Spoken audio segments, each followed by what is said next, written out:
পুঁজিবাজারে বিনিয়োগ ও সহায়তায় প্রতিষ্ঠা করা হয় investment corporation of Bangladesh ICB. বিভিন্ন সময় কিছু প্রশ্নবিদ্ধ বিনিয়োগ ও ব্যবসা করার অভিযোগ আছে প্রতিষ্ঠানটির বিরুদ্ধে।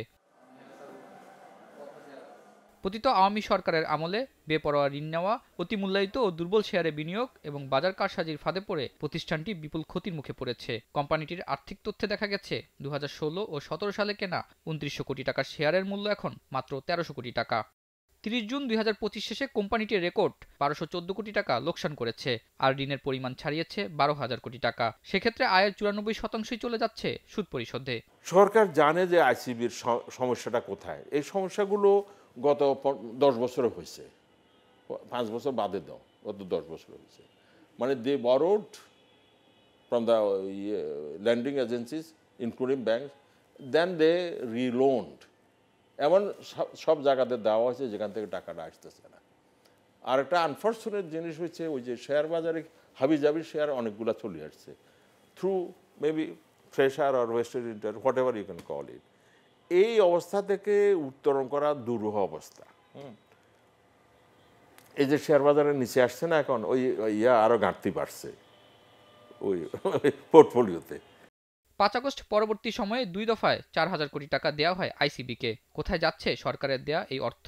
ওটা অ্যাবসলিউটলি ফর দ্য মার্কেট হবে, not for payments against the loan money or borrowed money. That was absolute. কিন্তু সেটা হয়তো সরকারকে আমি দোষ দিই না, কারণ লুজিং কনসার্নে সরকার কত দিতে পারে। এটা দিয়ে আমরা হয়তো আবার চেষ্টা করব কিছুটা হলেও এই ধরো ফাইন্যান্সিয়াল যে আর্থিক রোগ বা আর্থিক, সেটা কিছুটা হলেও উপশম হবে আশা করতেছি।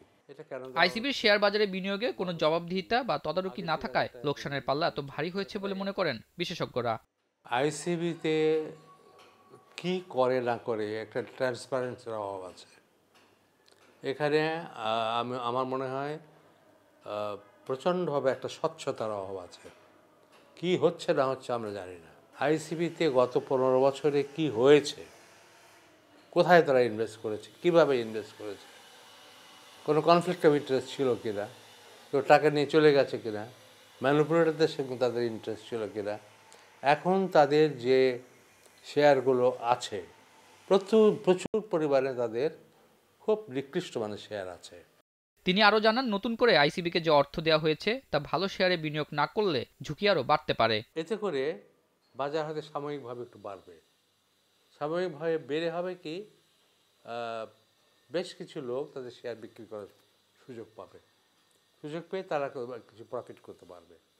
কিন্তু ওই বেশি দামে যে শেয়ারগুলো যে লোকগুলো কিনবে, যখন আইসিবির এই ফান্ড শেষ হয়ে যাবে আবার একই অবস্থায় দাঁড়াবে।